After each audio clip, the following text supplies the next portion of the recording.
Hello everyone. Thank you for streaming this webinar, Student Activism and Women's Rights in Japan. My name is Airin Ri, the Editor-in-Chief of Uprizine, a human rights and intersectional feminism publication club of Temple University, Japan.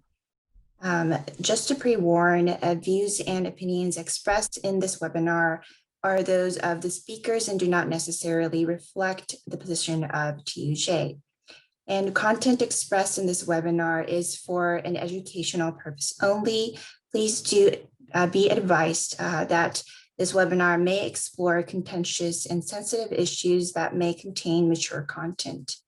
And today I will be the host of the webinar, and I, along with Ayaka Dowdy, the Uprizine sub-leader, will be asking a series of questions to three guest speakers from three different student organizations. Anthony Muraoka, a TUJ student, will be translating the Japanese spoken in this webinar.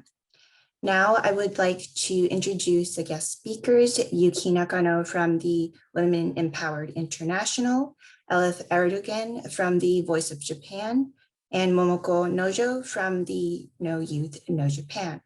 Welcome, everyone.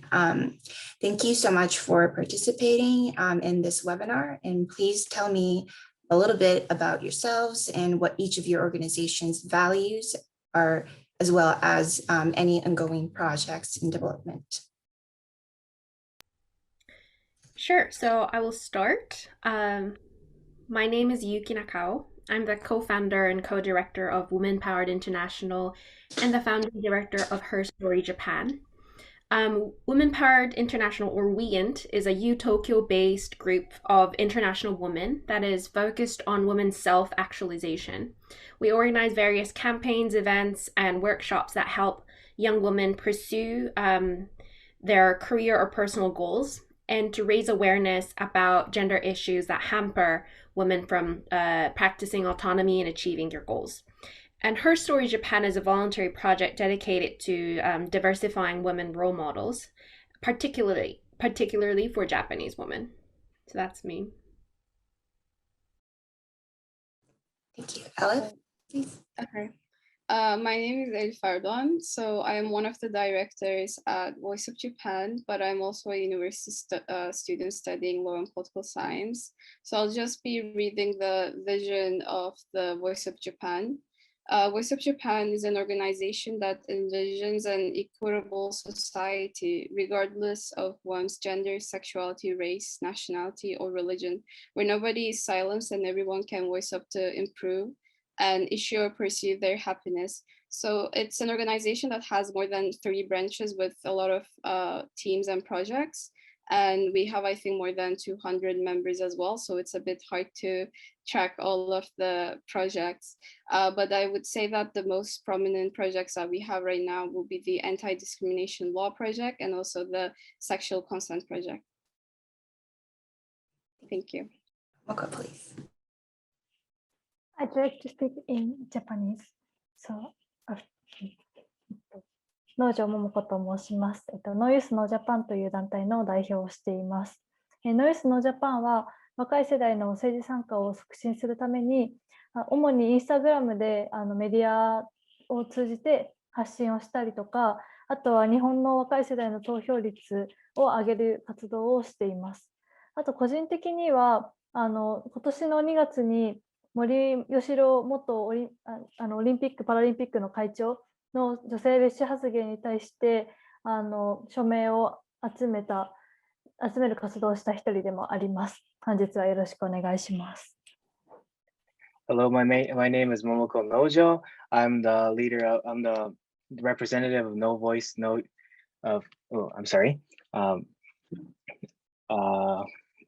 Youth, No Japan, No Japan. And so we mainly work through uploading on Instagram and trying to get more young people and stuff to participate in political activism. And personally, I have worked on collecting information of former Tokyo Olympics chief Yoshiro Mori about his anti-women speech. And yes, and I'm looking forward to working with you guys today. Thank you so much for all of your introductions. And now we will dive into questioning. So this is directed to everyone. Why do you think student activism is necessary and important in Japanese society? Some people believe that complicated issues like gender equality should be tackled by experts who are already well-versed about the topic, and that youth should just focus on studying or finding jobs. So sure, I can start. Well, one thing is that students have time. I'm just kidding. I was really busy as a student. But seriously, I believe it's important that different kinds of people, including students and experts, engage in feminist activism. Gender inequality is experienced and embodied in different ways at different places, and everyone should have the right to express their opinions and to be heard. So I believe that one of the most important components of feminism is autonomy and self-determination, or the ability to speak for yourself, because these are some of the things that have been denied to women over the history.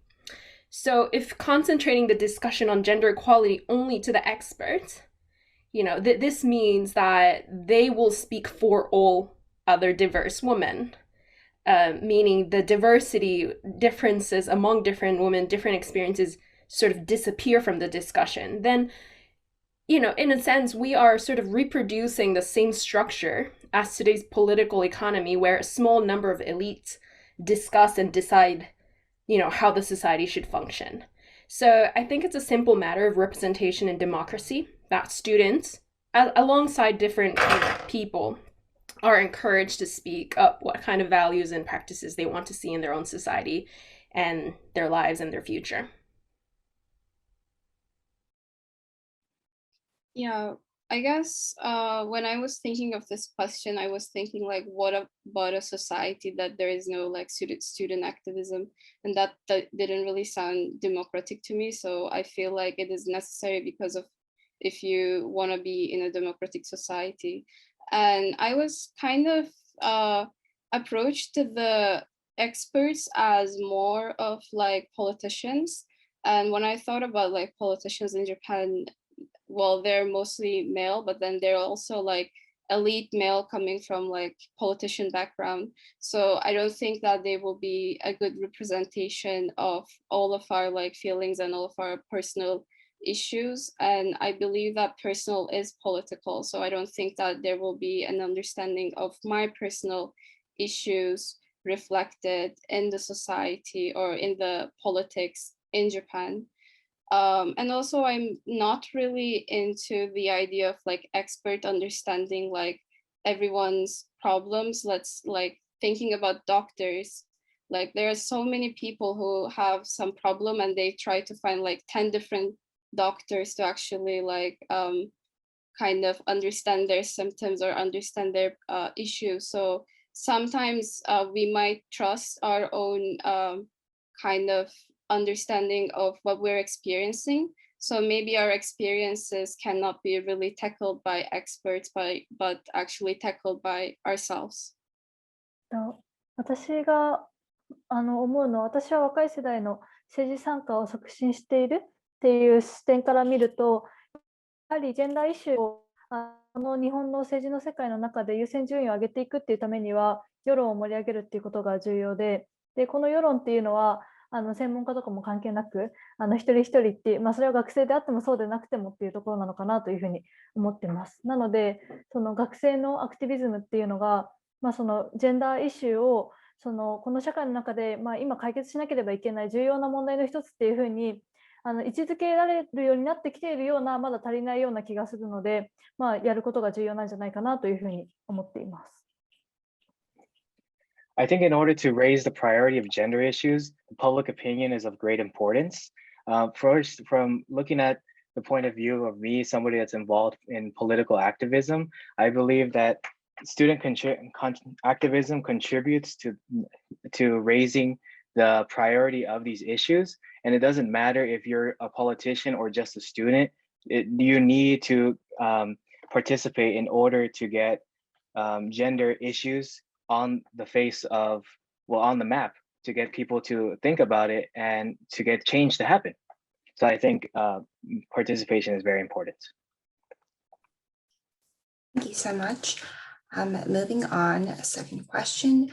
This question is directed at you, Momoko. So Japanese youth have been apathetic to politics and social issues, including women's rights in the past.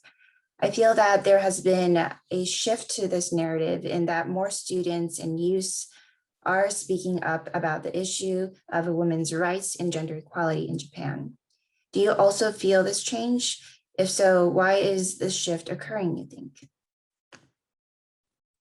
はい、まず最初に他の国と比べたら若者の政治の無関心っていうのは確かにあるのかなというふうには思うんですけど、ただ私自身は、この5、6年大学生になってからこの運動を見ていて、やはり大きな変化を感じています。で、どんどん声を上げる人が増えているし、ジェンダーイシューだったりとか政治に関心を持つ人も増えていると思っています。この変化の要因はいろいろあるとは思うんですけど、一つはやっぱこのジェンダー不平等っていう問題自体があってはならない問題だし、私たちの世代でこの問題を終わりにしたいって当たり前に怒りを感じて声を上げる人が増えてきているんじゃないかなというふうに思います。これまでももちろんジェンダーの問題っていうのはあったんですけど、みんなが取り組まなきゃいけないっていうふうに捉え直されているような気がします。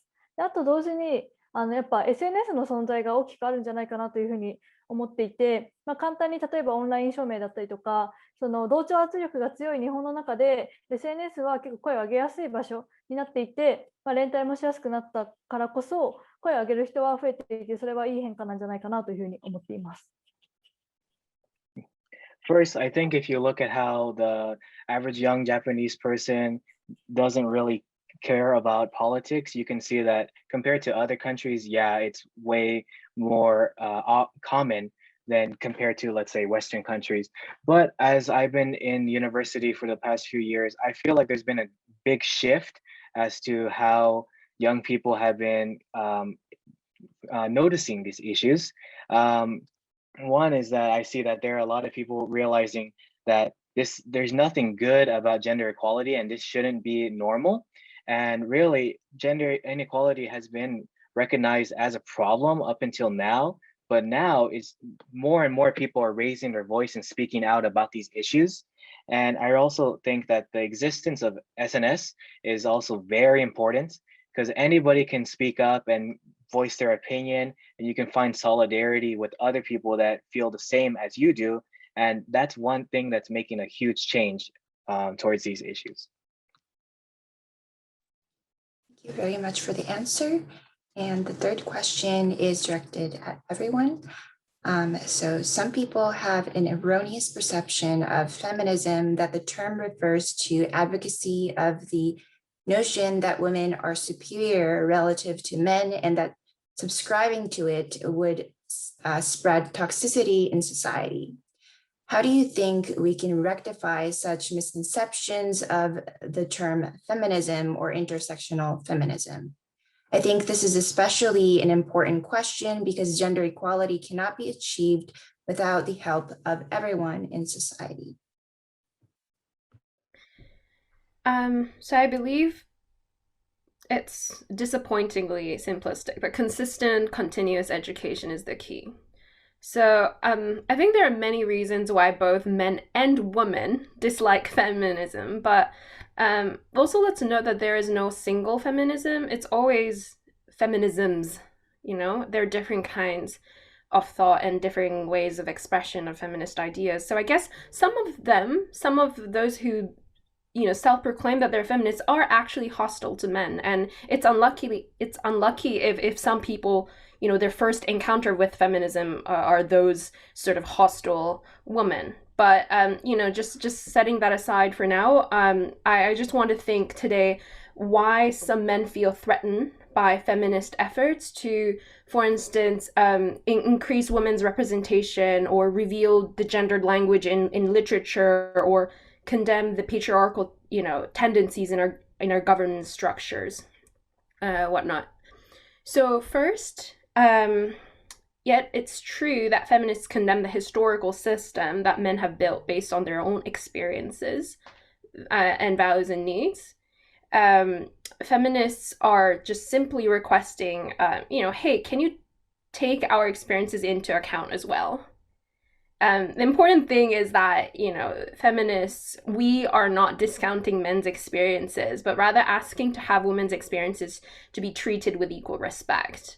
And also from an intersectional perspective, pointing out that women and men, that within men and women, diverse experiences exist, the I guess from intersectional perspective, Black women or poor women, women in occupied territories tend to bear a larger toll. And secondly, there might be a misconception that rights are limited. It's like a pie that you share with others, but we know that more rights to women does not mean less for men. When women were given voting rights, men's voting rights weren't taken away. And when women started to make reproductive decisions themselves, men's right to do so were not depleted, right? And perhaps we need to make it clear that rights are not a zero-sum matter. And third, men see women literally taking away their positions, for instance, through quota system. And quota system is a powerful way to systematically enforce greater minority representation in institutions. But it's no surprise that men in power or soon to be in power feel threatened by that. Maybe these men, or can be white people, would argue that it's not fair that these, people get promoted just because they're women or people of color. But the flip side of the same coin is that, they might have been promoted just because they were white or men, because they were a man, right? So yeah, that's another thing. And finally, perhaps the biggest resistance to feminism come from men who believe they have not harmed women, whatsoever. There are men who are saying like, I've never been violent to women. I always encourage my wife to strive in her career. I'm committed to sharing home chores and child rearing. And I guess the number of these kind of men is increasing, which is a great thing. But when they hear feminist claims, they feel that they're being, unjustly criticized. Like, they might feel like, oh, I'm not one of those guys. Not all men are the same. But then here's the important thing, right? Gender inequality is produced and reproduced both by actively patriarchal men and also passive men who sort of accept the existing structures, the status quo. So I've said so many things just now, but these are just some of the issues we can tackle as we try to spread, equality and inclusion focused form of feminism. I think Yuki-san's explanation is so good that I'm not really sure if I can follow that up. But what I was thinking is that for me, the definition of feminism is not trying to be like men or trying to be more than men. So I think like the question suggests there is a misconception of what feminism is. But what I was thinking of also like intersectional feminist way of thinking, I'm quite influenced by John Rawls' concept of justice as fairness, in which that different set of rights are needed for different needs. For example, I think Yuki-san also mentioned that, but for example, a disabled woman's needs will be much different from other women's, or let's say, Rawls usually give this example, but like a single Black mother who lives in poverty will probably need much more rights than other groups of people. So I think when people have these misconceptions about feminism, and especially without the understanding of intersectional feminism, I think this is an important thing to mention, that our needs might be different from what others might need. That's why we need different rights that are suitable for our needs. So that's what I would say.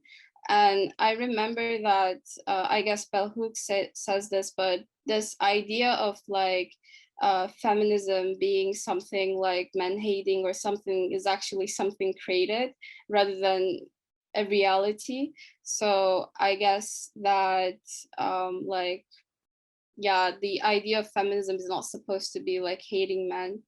But what I had I guess I have a different approach to this question, in a sense that recently I'm a bit not inclined to really get into this like discussions with people why feminism is an important ideology or a movement, because I feel like I'm already experienced so much discrimination in my life. Why do I have to like explain that again? Like I think rather than doing that recently, I'm more into like being in a nurturing environment where I can actually talk with other feminists or people who want to understand feminism or people who wants to understand what gender equality is. I would rather want to use my energy to those people. So I guess for now, personally, I think it's really important to really make everyone understand what actual feminism is and try to break those misconceptions. But I also want to spend my time with people who also wants to understand what feminism is.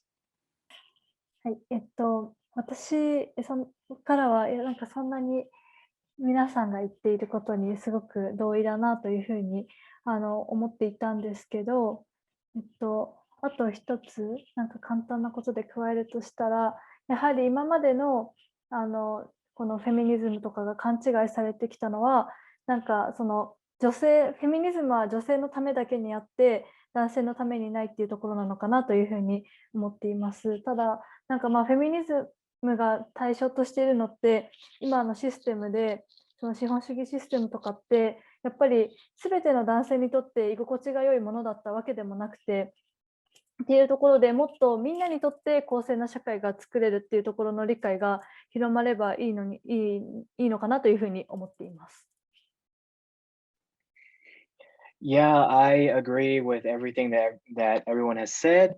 But one more thing that I can state that's pretty easy is just that feminism has been misunderstood as in only being for women and not for men. But one must also understand that the system up until now has not just been only beneficial for men too. There, so you can't just think of men as just pure enemy, you know. Instead, you got to think of making a system that's fair for everyone, not just trying to help one side or the other more. Thank you for amazing answers. And this fourth question is directed at you, Yuki. What is the advice to students who are interested in gender equality but are hesitant to engage in activism because of their shyness or do not know what they can contribute or what to start with? Right. So we should all know first that there are various ways to be quote unquote active. I believe that the general definition of activism, on a dictionary is, a direct and noticeable action that is aimed at achieving political or social change, right? So like, Momoko-san here did and what Voice of Japan has done in the past, includes this sort of traditional meaning of activism includes joining marches on the street, collecting petition signatures, and lobbying for legal change. But perhaps participating in this event, like if you're just watching right now, is also can be a start. Or reading a book or two, or even starting to think critically of women's representation on the TV drama you watch every day or every week. I call this mundane activism or everyday activism. And I think the most important thing is to consider how in your own capacity can I make a difference? This is a question that everyone should be asking. And it might not be the answer that you're looking for right now. But I like to have a loose understanding of activism here, just because as a full-time employee myself, in a pretty hectic business sector, I also have a limited time in a day or a week that I can use for my own gender equality efforts. Sometimes I can spend like 10 hours a week, but sometimes only 30 minutes. And I always don't want to blame myself for not spending enough time or not thinking about gender equality enough, right? Because I almost feel like just thriving in a male dominant business or academic environment itself is it can be a form of activism. Maybe I'm too, you know, I don't know. I don't know what others think, but yeah, I don't want to feel embarrassed for not spending more time on feminist work or blame myself. But rather, I try to think that it's important that I continue the work. I don't just give up after graduating from university. So it's because, especially because I've seen people who have been very active as students.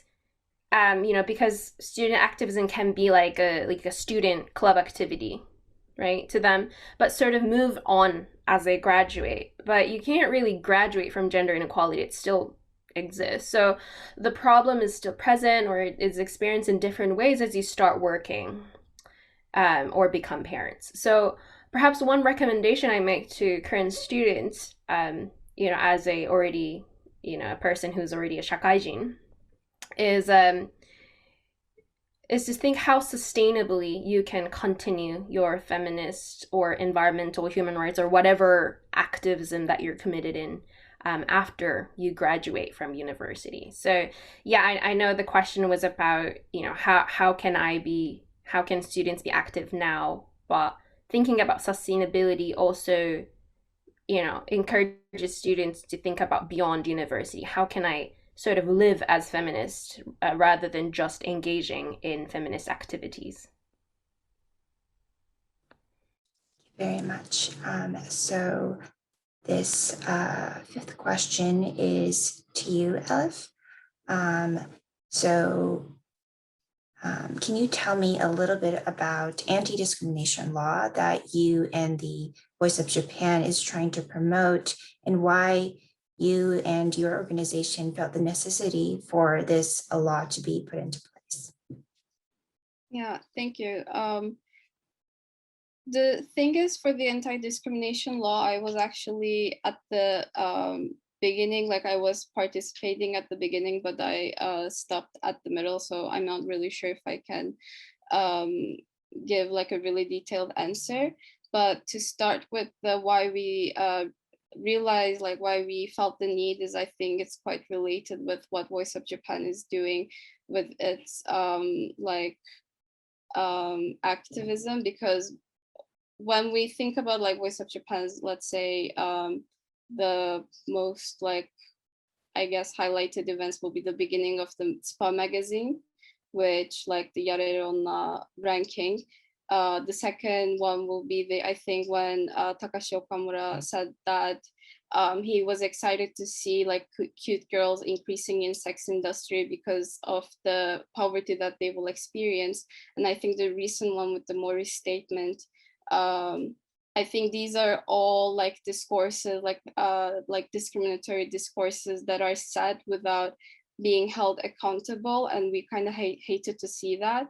We hated to see people being able to feel free to like express their discriminatory discourses in the public.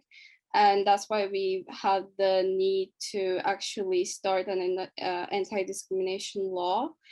So of course, this law is not what we're thinking is not really limited to just discourses or just expressions, but of course, we would like to kind of broaden that with institutions as well.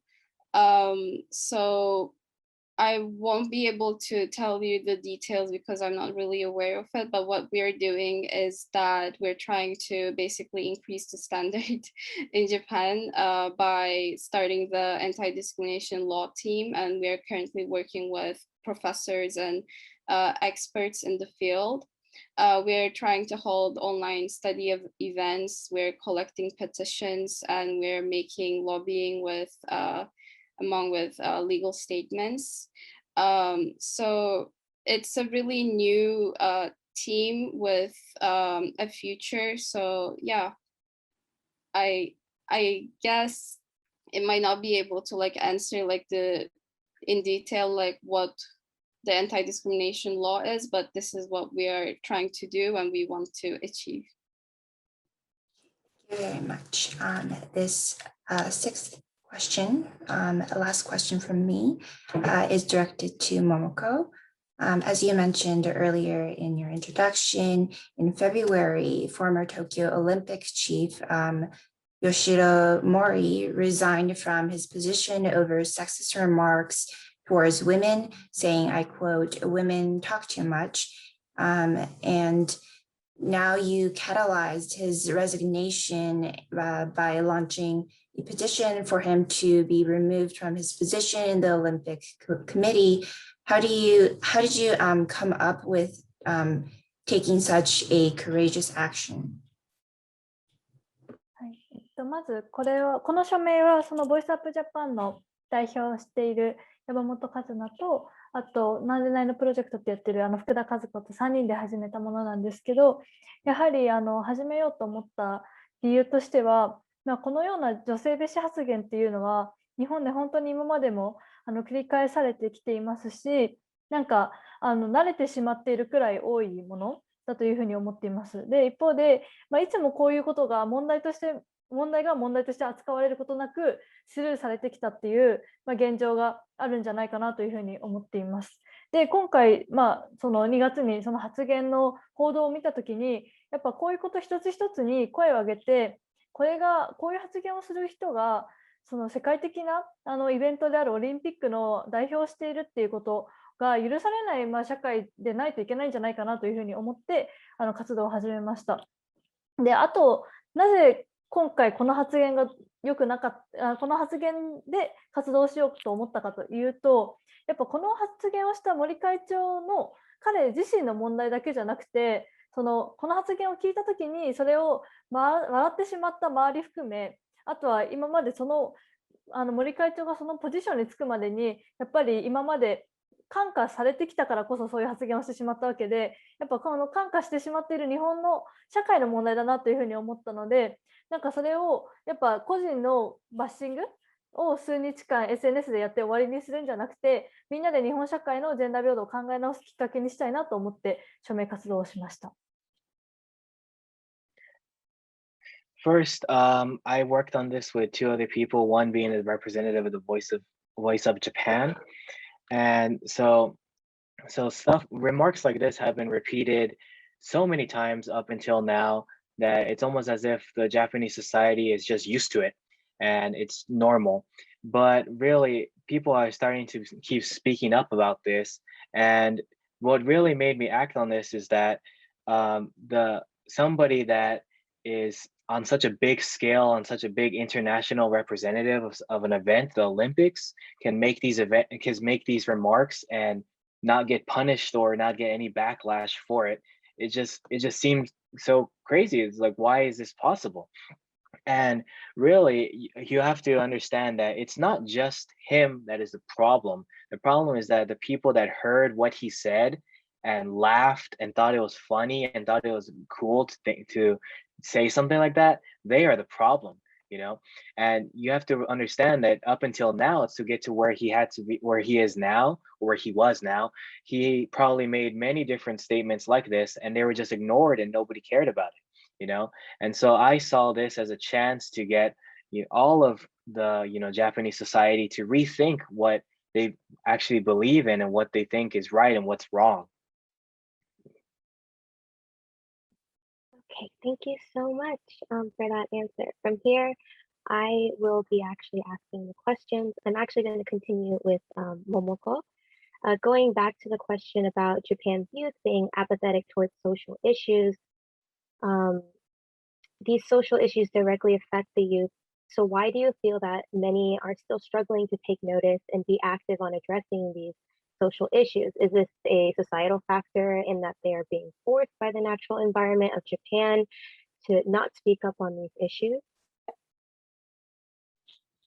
やはりこの無関心の背景には2つのなんか矛盾するけれども同時に日本の多くの若い人が抱えている感情があるんじゃないかなというふうに思っていて、一つはなんか社会の問題は誰かがどこかで解決してくれるんだろうっていう楽観的な考えで、同時に、どうせ自分が問題を気づいたとしても何かしても変わらないんじゃないかっていう諦めみたいな、2つが同時にあるんじゃないかなというふうに思います。で、それはやっぱり教育段階で自分の意見を持ってそれを主張して行動するっていう機会をあまり多く持ってこれなかったことっていうのもあると思いますし、あとはやっぱ私が日本でずっと生きてきた中で子どもの頃から本当に経済成長が芳しくなくて、もうこれからの日本社会はどんどん悪くなるっていうなんか未来に明るいイメージが抱けてないからこそ、まずは自分のことをしっかりしなければいけないっていうところで、なかなかその社会に目を向ける余裕がないっていうところが要因になってしまっているんじゃないかなというふうに思います。So I think the background to this indifference has two reasons for this. They're a little bit contradictory, but first, the first reason is that the idea of somebody else will solve this problem. Very optimistic idea. I can't do anything. Oh, I won't do anything because somebody else will do it. The other one is even if they do realize like, oh, I have to do something about it, they give up right on the spot because they think, oh, even if I do anything, I can't change anything. So they contradict a little, but I believe these are one of the two of the reasons for this indifference. And another thing is that throughout education, there's not been many chances for a person to have their own opinion, assert that opinion, and act upon that opinion.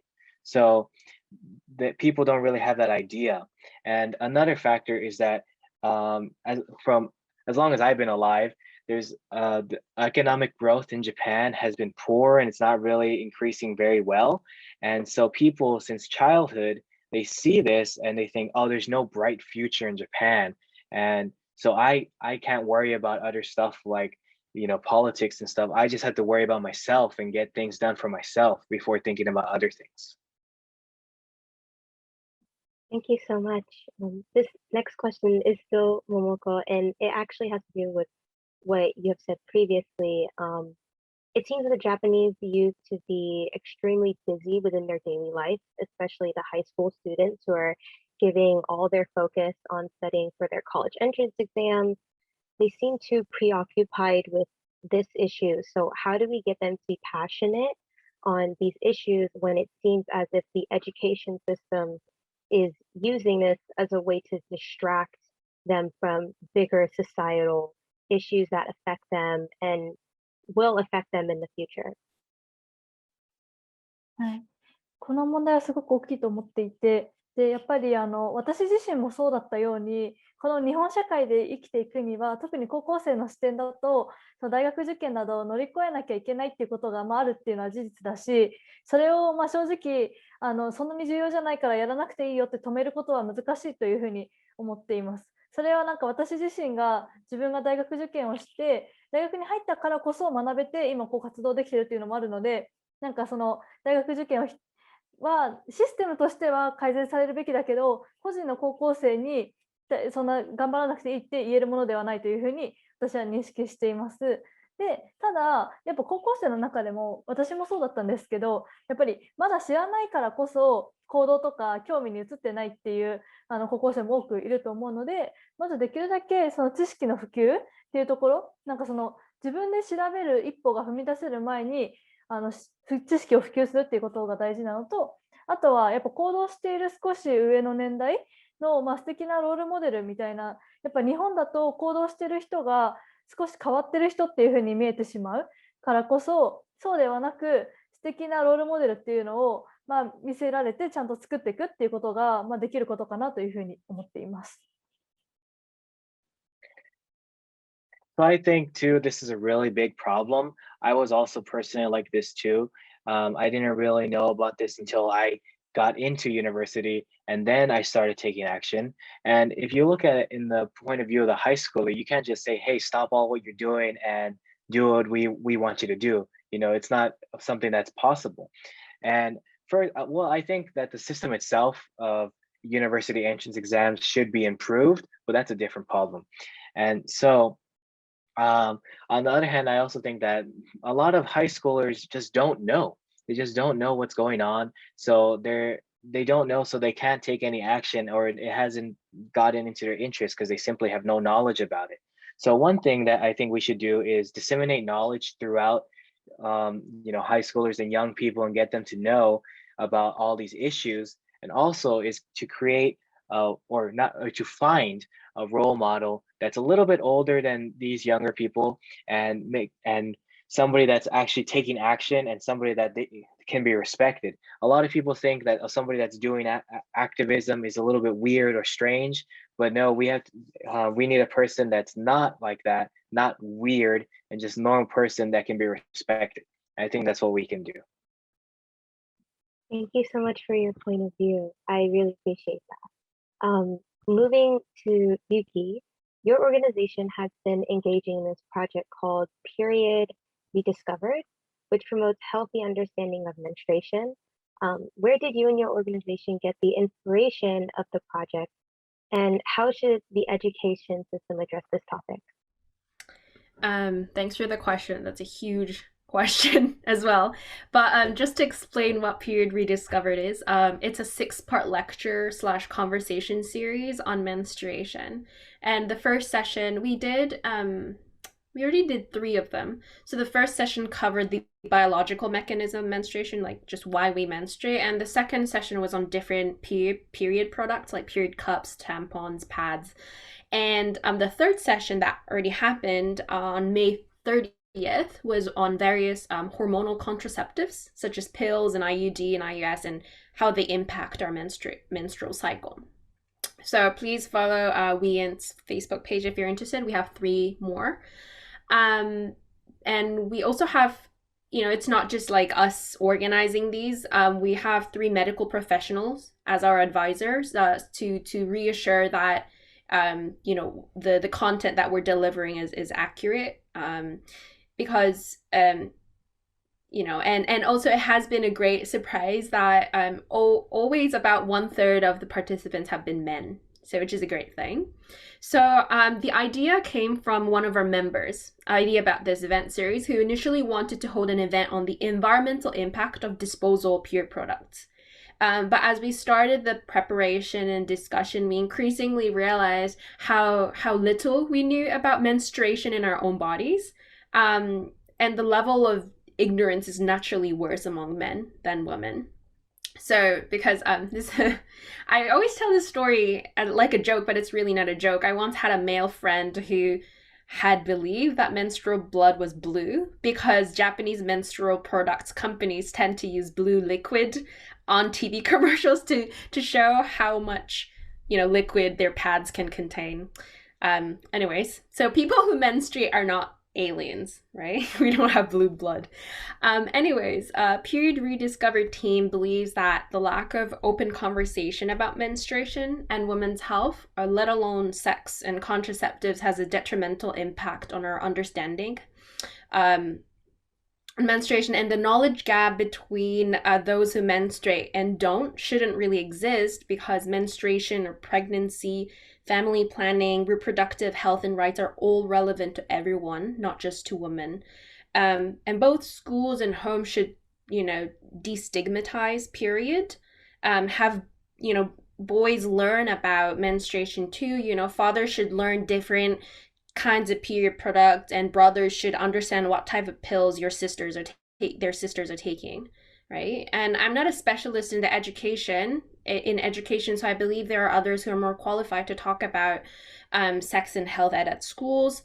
But I think the baseline is that schools' duty is to cultivate compassionate children, if we're talking about elementary school, right? Who can imagine being in other people's shoes. So, kids who can empathize with others, right? That I feel I don't see any school teachers disagree with this idea. But without the knowledge of what happens to women's bodies or what they go through, both biologically and socially, it's almost impossible to be compassionate towards women. And I think this applies to so many other things, not just menstruation. So I really think student groups at universities that I see right now, holding campaigns and workshop about women's health and, campaigns against date rape and, other forms of sexual violence are providing a very important avenue for youth to learn these things that they sort of missed, at elementary school and middle school. That's extremely interesting. I love that project that you guys are doing. It's Please join. so cool. Yes, I for sure will. This next one's actually directed again to Yuki and also Ellie. There currently is a movement in France called Hands Off My Hijab, where they are trying to overturn and get rid of the hijab ban that was recently put into action. How do we as students support and get Japanese citizens to become interested as well as active in this support? Additionally, how do we get the global support that was seen with the death of George Floyd for issues such as this? Should I go first? Right. So this is a very difficult issue when whenever there is an issue that's happening, like human rights crisis that's happening very far away from you. I always struggle keeping my heart close to them.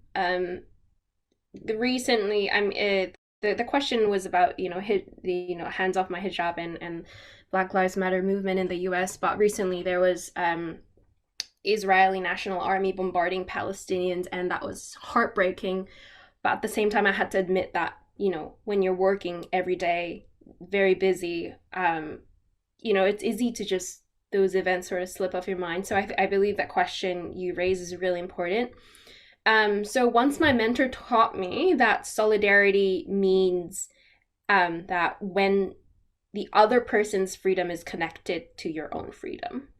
In this particular case, he said that how is the freedom of women wearing hijab in France or Black people in the United States or in other white majority places be connected with or relevant to your own freedom? For myself, freedom of a Japanese woman living in Tokyo. How can we transcend, this apparent differences between us and them? In this case, I think the geographical distance is a very important factor, and regroup the us, sort of, redraw the border between us and them so that we can include them as part of us. And I think perhaps the most inclusive way to conceptualize solidarity, it might be based on human rights and citizenship rights, right? How would you feel if your faith or your color of skin or identity becomes the reason for discrimination, ostracization, or even death? And what kind of fear would you feel every day if that happened to you? What does it mean to allow these things to happen on a daily basis? I feel, as Momoko-san said, right, knowing about the issue is very important, but at the same time, you need to feel this sense of relevance or connectedness. And what students may be able to do is sort of be an interpreter or translator to convince the society that, hey, their freedom is connected to ours. If we allow their freedom to be infringed, that means that we are implicitly allowing that in the future, our freedom can be also be infringed. So by not raising our voices to human rights abuses in the United States or in the Middle East or, whatsoever, that means that you are allowing people of power to, in the future, punish yourself if they want to, if the situation becomes inconvenient to them. Also because it's a feminist event, right? I also want to introduce a very famous quote by Audre Lorde. I think the quote goes, "I'm not free while any woman is unfree, even when her shackles are very different from mine." I think this is it's a spirit of intersectional feminism. So, yeah, it's a very huge question, but I really feel that the moment you see the connection between your own freedom and the other, solidarity is instantly built. Yeah, so I guess this question personally really hits home, I guess, because I'm from Middle East, and when I was in high school, we would experienced like bombings, and I didn't really experience that global solidarity, so it felt really dehumanizing. So, sorry. But what I was thinking when I was thinking about this question is that I feel like people are even indifferent about the topics that they experience here. So it's not about like what we experience, but also like what is happening here too. When I talk about like my friends in university in Japan with like Japanese students, they say like, oh, there's no racism in Japan, but like, how can you understand about like global issues if you're not being able to understand like what's happening in your local environment? So I would say that like it will be so difficult for people to really understand about like their global problems or global issues like these if they're not even like interested in their local problems. So what I would say is that like first maybe it's important for people to understand like what's happening in their own countries, and then I think the global solidarity will come with it, because like what Yuki-san said, I think it's really important that like what they're experiencing won't be like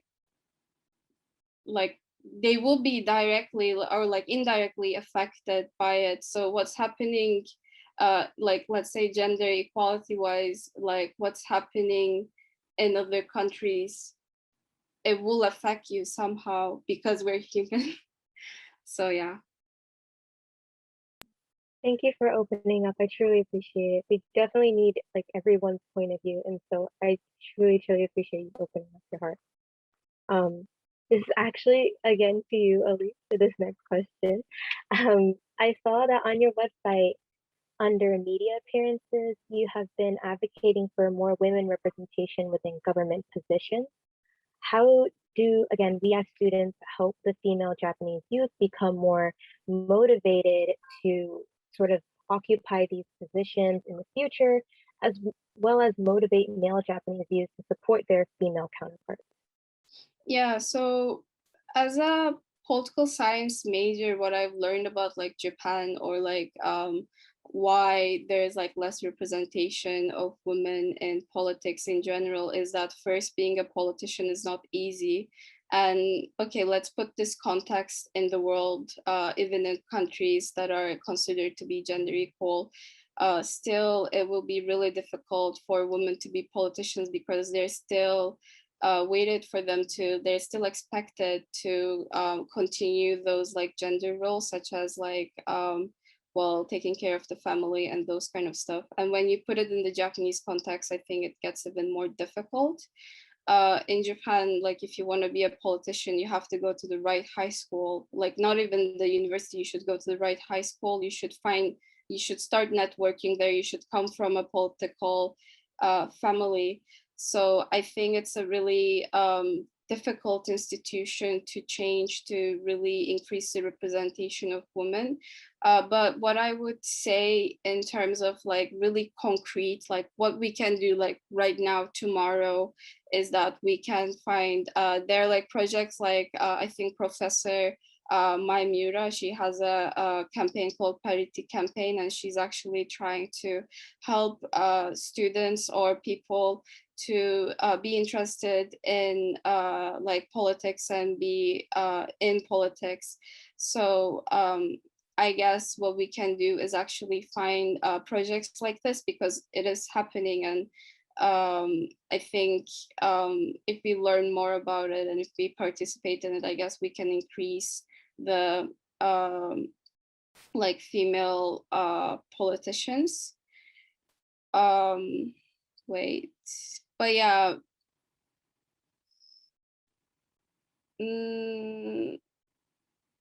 yeah, yeah, I guess that will be the answer of mine, like really concrete, just maybe look into my Mira's Parity Campaign, that might help.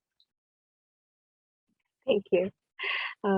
This next question is directed for everyone. As media plays such a huge role in the way movements are perceived by citizens, how do you feel that the women's movement has been portrayed here in Japan? And how are your organizations personally dealing with the way feminism is being portrayed here in Japan by the media? Yeah, so this is my personal opinion, so please feel free to disagree. But I have an impression that the portrayal and representation of women's movement and organizations in mass media is very limited in Japan. In the first place, you know. So I feel women's groups tend to be more active on social media rather than on mass media. Perhaps because it's easier for them to reach their target demographics and to express their views without censorship or sponsor pressure whatsoever. But also because mass media does not reserve an ample space for these groups, right? Recently, perhaps after Mr. Mori's incident and some tragic cases at the Immigration Bureau, TV shows began to invite experts and commentators on gender and human rights issues suddenly. But they are expected, these commentators or experts, they are sort of expected to be a representative commentator of all women and all minorities. And their comments are often not digested or discussed in the show. For instance, I would see the news anchor ask the single woman commentator, about her opinion on news about gender inequality in politics, children poverty, and the new immigration law, everything. And then after her comments, he would just simply move on to sports, without even responding to her comment or asking other commentators, who are mostly men, to share their views about the same issue. So this is regrettable because gender issues or human rights issues have become like an additional checkbox for mass media. I'm glad that they're starting to discuss these things, but it's still not maybe conceptualized as a material issue for the society. It's more like, let's just include this because it has become an important topic and people might want to hear. So it's like a checkbox matter. But in fact, they deserve substantial deliberation, right? And I agree that mass media has an immense impact on how the general public view women's issues. So unless the media stops compartmentalizing gender issues, it's really hard to democratize women's issue to the public.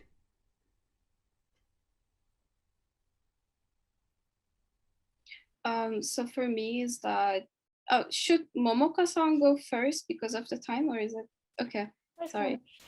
Thank you. So personally, I'm not really aware of like mass media because I don't really follow mass media here. I don't have a television, so most of the information that I receive is from social media. But what I would say is that, like, compared to my country, Turkey, I think at least in Japan, there is, I guess, recently a portrayal of like women's movement. But then I do have this question where I'm a bit critical of mass media. Because, for example, in Turkey, I think in 1980s, they were actually portraying women's movement quite a lot at the media because they didn't really want to cover other important issues. So they were actually like using the women's movement as if it's feeling like corruption or something. I'm not saying that this is the case of Japan, but when these kind of stuff happen, I just like want to question like why these kind of stuff are actually portrayed in the mass media first. And what I would say is that I'm a member of Flower Demo as well. And so what I see is that it's always covered on the media, like each week we would, we would have like a lot of people from the mass media covering Flower Demo. Or also like with the Olympics, what happened with the petition with the Olympics Committee for Mori's expression was quite actually heavily covered by the media. But what I realized that I think there was a demonstration in front of the IOC's like Honsha, like not Honsha maybe, but like the main headquarters. But I don't think that was covered. So it really makes me think that what kind of movement is covered and what is not covered and why it's covered like that. So that's something that I would like to open this as a discussion for people who are listening. But at the same time, I think in our organization, if you are following Voice of Japan, I think there's quite a lot of social media posts about like what's happening in terms of gender equality, or not just gender equality, but like important topics in general. So I guess we're kind of trying to create our own alternative media through social media.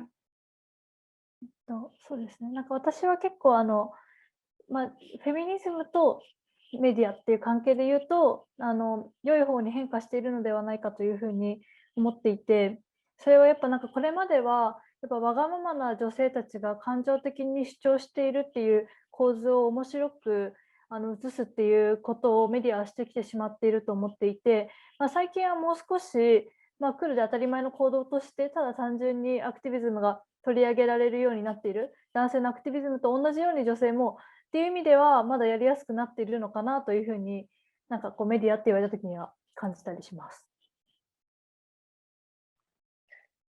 Yeah, I think when you look at feminism and media, it's moving in a good direction. Up until now, it's really just been looking at women's movement as portrayed as like selfish women, just pushing their thoughts onto others and being emotional and trying to making it funny or interesting to people. But lately, I think it's become activism has become more commonplace and it's being more accepted, kind of like men's activism. So I think it's moving in a better direction. Thank you so much. And before we close this conversation, our next zine is going to be on the topic of body positivity.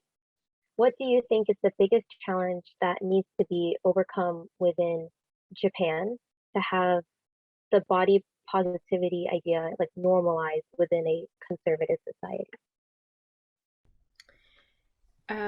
So let me just say that I'm very, very pleased that you're covering such an important issue as a theme in your next zine.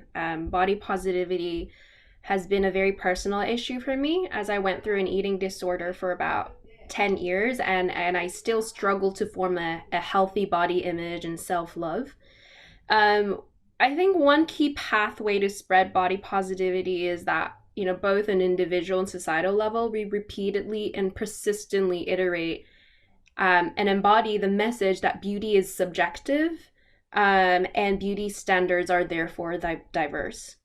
If the media or fashion industry, advertisement, etc., celebrate only a few particular forms of beauty and still tell the people, especially young women, to love yourself as you are, that is sort of a double standard or a hypocrisy, right?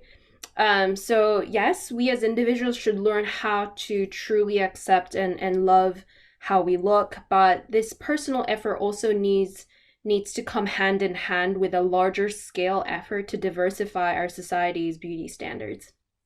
And the latter requires an industrial level change, I believe, and this industrial change requires changes in how businesses are run. So it sort of comes down to an economic conversation, like a business conversation. For instance, there have been some reports that say that clothing and lingerie brands run by women tend to employ models with different skin shades, body size, and hair, etc., and tend to represent an autonomous, empowered, and free womanhood compared to men-led brands that tend to employ skinny, white models. So, of course, these relatively more diverse set of models are still,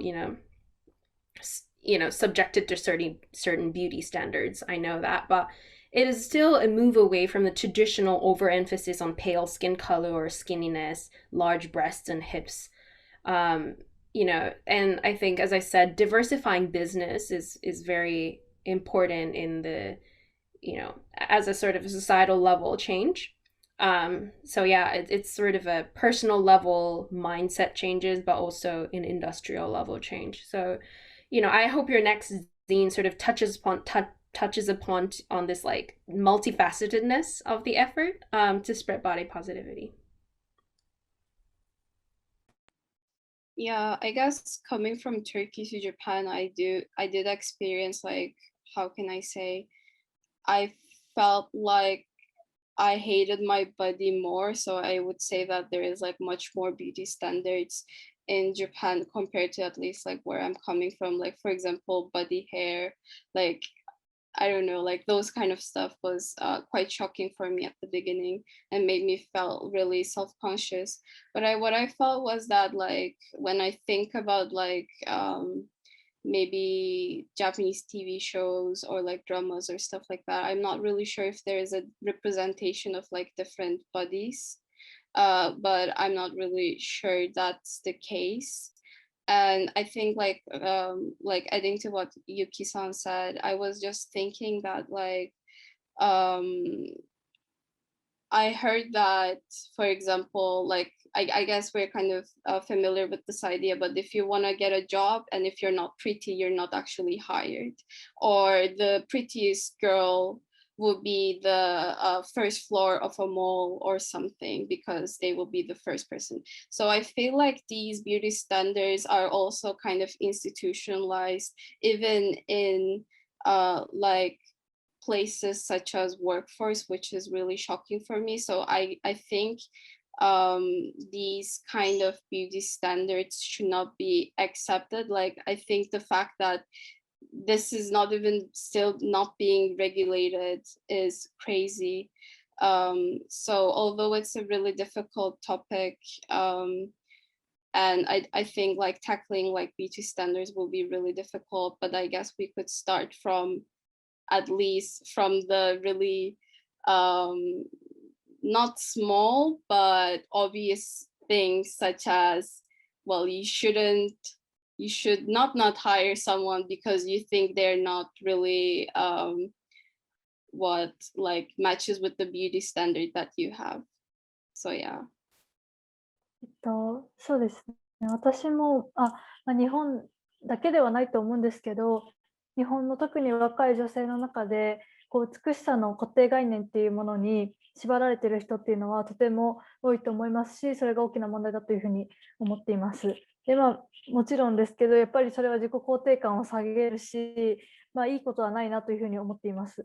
で、この問題に関してやっぱりなんでこれだけそのボディイメージとか固定概念が作られてしまっているかというと、その背景にはやっぱりその商業主義があって、やっぱその物を売るためにこのようなルッキズムを加速させてるっていう背景を正しく認識することが重要かなというふうに思っていて、なぜ例えばそのなんだろうな、例えばなんだろう、その体毛剃った方がいいとか、例えば整形した方がいいとか、例えば化粧品使った方がいいとか、例えば高い何かアクションした方がいいって、全部物を売るために結局そっちの方をいいっていうふうに置いた方が儲かる人たちがいるからこそ、そういう広告が溢れてしまっている。だからそのまず構造があるっていうことをみんなが認識して、でそれを知った上でどう自分が美しさを判断するのかっていうふうに、思考が変わっていくっていうのが、現実的には必要なのかなというふうに思っています。Okay, yes. So I think it's not just in Japan, but particularly in Japan, young people, among young women, that they are very restricted by stereotypes of beauty. And this is a really big problem, I believe.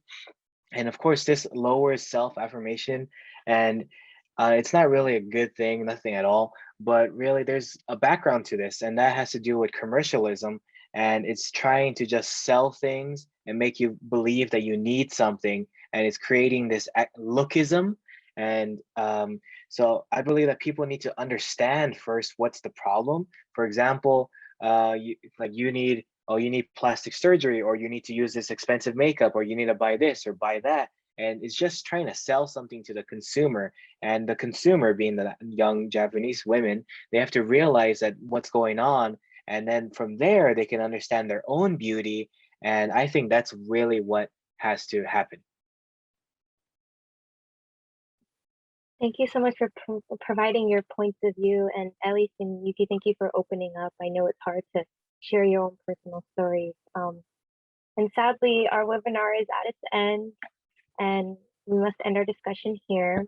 I just want to thank each and every one of our speakers who took the time out of their day to be here and answer all of our questions. Additionally, to all of our viewers, please remember that the issue we discussed today do not stop after this discussion. It's important for everyone to do their part. Do not stop educating yourself on these issues and continue to support these activities for the movement. Again, thank you very much for listening, and please come again.